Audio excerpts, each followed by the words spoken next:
महाराष्ट्र सरकार में पूर्व मंत्री और एनसीपी के वरिष्ठ नेता बाबा सिद्दीकी की हत्या के बाद से ही कई सारे सवाल खड़े हो रहे हैं कि आखिर बाबा सिद्दीकी की हत्या किन वजहों से की गई, किसने कराई। लेकिन इसके साथ ही साथ बाबा सिद्दीकी की पूरी जीवन की भी चर्चा हो रही है। बाबा सिद्दीकी का एक बिहार कनेक्शन भी है और बिहार से कैसे मुंबई पहुंचे मायानगरी, मुंबई में कैसे इतना बड़ा कद बनाया राजनीति में, और राजनीति के साथ साथ बॉलीवुड इंडस्ट्री पर भी उनकी अच्छी खासी पकड़ थी। और साथ ही साथ जो दाऊद इब्राहिम की डी कंपनी है, डी कंपनी से भी तार जोड़ने की खबर कई बार आई। तो आखिर बाबा सिद्दीकी जो गोपालगंज, बिहार के गोपालगंज ज़िले के एक छोटे से गांव में रहने वाले थे, वहां से निकलकर कैसे बांद्रा पहुंचे, मुंबई में कैसे अपना रुतबा कायम किया, कैसे इतना बड़ा नाम कमाया, राजनीति का इतना बड़ा नाम कैसे बने, बॉलीवुड इंडस्ट्री पर कैसे पकड़ बनाई, ये सब कुछ आपको हम बताते हैं बाबा सिद्दीकी की इस कहानी में। बाबा सिद्दीकी का पूरा नाम बाबा जियाउद्दीन सिद्दीकी, उनका पैतृक गांव गोपालगंज, जन्म पटना में हुआ, पिता घड़ी बनाने का काम करते थे। अब आपको हम गोपालगंज की कहानी बताते हैं, गोपालगंज से कैसे वो मुंबई पहुंचे। दरअसल मूल रूप से बिहार के रहने वाले बाबा सिद्दीकी ने मुंबई में तो बड़ा नाम कमाया, लेकिन बिहार के गोपालगंज ज़िले से ये इस सफ़र की शुरुआत हुई थी। अपने जीवन के शुरुआती 5 साल गोपालगंज ज़िले के शेखटोगी गांव में बिताए थे। गोपालगंज ज़िले के माझा ब्लॉक के शेखटोली गांव में बाबा सिद्दीकी का पुश्तैनी परिवार रहता है। बाबा सिद्दीकी के पिता बिहार के गोपालगंज से मुंबई गए थे। पिता के साथ ही वो 5 साल की उम्र में मुंबई पहुंचे, जहां उनके पिता अब्दुल रहीम सिद्दीकी घड़ी बनाने का काम करते थे। उन्होंने 12वीं की पढ़ाई मुंबई के सेंट एनएस हाई स्कूल से और ग्रेजुएशन एमएमके कॉलेज मुंबई से किया। बाबा की पत्नी का नाम शहजीम सिद्दीकी, उनके 2 बच्चे हैं। अर्शिया सिद्दीकी बेटी डॉक्टर हैं, जबकि बेटे जिशान सिद्दीकी कांग्रेस विधायक हैं। बाबा सिद्दीकी ने स्टूडेंट पॉलिटिक्स से करियर की शुरुआत की।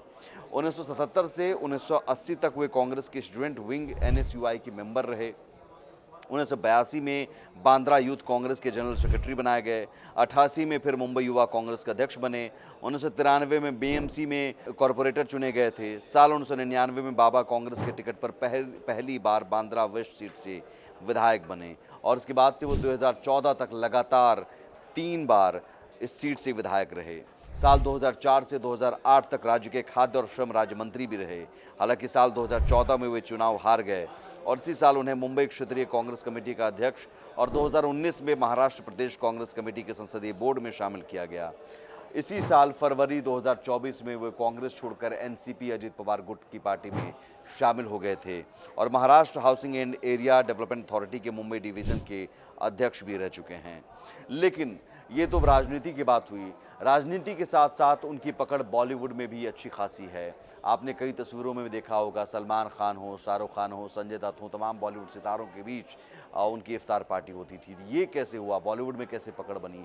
दरअसल जब मुंबई आए और शुरुआती दौर में सुनील दत्त ने उनके पॉलिटिकल करियर में काफ़ी हेल्प की और मेंटोर के तौर पर सुनील दत्त को बाबा सिद्दीकी मानते थे और सुनील दत्त भी काफ़ी मानते थे बाबा सिद्दीकी को।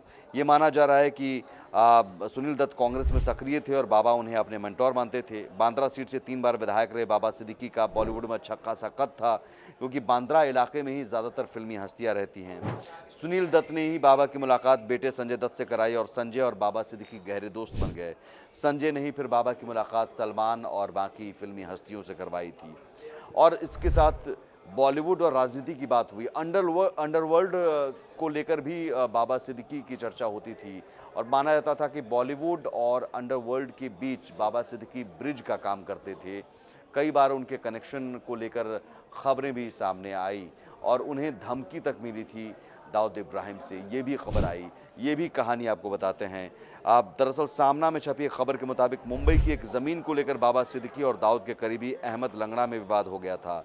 इसके बाद छोटा शकील ने बाबा को धमकी दी थी कि वे मामले से दूर रहें। इसकी शिकायत बाबा ने मुंबई पुलिस से की थी।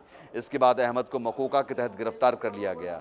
कहा जाता है कि इसी बात से नाराज़ होकर दाऊद ने कहा फ़ोन पर बाबा को धमकाते हुए कि राम गोपाल वर्मा से बोलकर तुम्हारी फिल्म बनवा दूंगा, एक था एमएलए। तो बाबा का रुतबा उनकी इफ्तार पार्टियों में दिखता था। बाबा सिद्दीकी का इफ्तार पार्टियों में अक्सर तमाम जो राजनीतिक जगत के साथ साथ फिल्मी हस्तियां शामिल होती थी।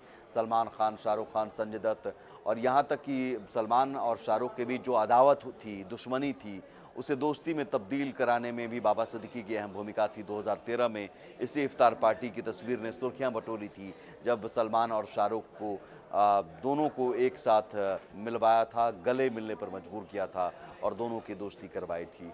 तो ये बाबा सिद्दीकी का सफ़र जो गोपालगंज के एक छोटे से, बिहार के गोपालगंज के एक छोटे से गांव से निकलकर बांद्रा में और बॉलीवुड में, यहाँ तक कि अंडरवर्ल्ड तक में उनकी पकड़ बननी थी, रुतबा बना था, रुतबा कायम था।